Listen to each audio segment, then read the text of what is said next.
60 ஆண்டு இல்லற வாழ்க்கையில அந்த தம்பதிகள் தங்களுக்குள்ள எதையும் ரகசியமாக வைத்திருந்ததில்ல. ஒரு விஷயத்தை தவிர, அந்த பெண்மணி தன் படுக்கைக்கு கீழே வைத்திருக்கும் ஒரு பெட்டியை மட்டும் கணவர் திறந்து பார்க்க அனுமதித்ததில்லை. மரணப்படுக்கையில் இருந்தபோது பெட்டியை திறந்து பார்க்குமாறு கணவரை வேண்டிக் கொண்டாள் அவள். உள்ளே 2 பொம்மைகளும் நிறைய பணமும் இருந்தன. எண்ணி பார்த்தார் 10 லட்சம்.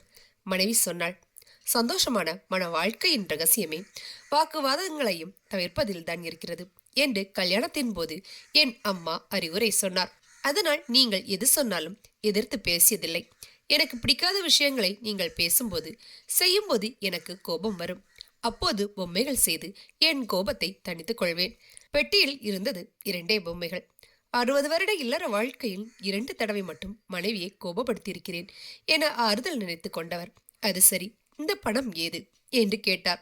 பொம்மைகள் நிறைய சேர சேர அவற்றை விற்று விடுவேனே என்று மனைவி சொன்னதும் அவர் மயங்கி விழுந்தார்.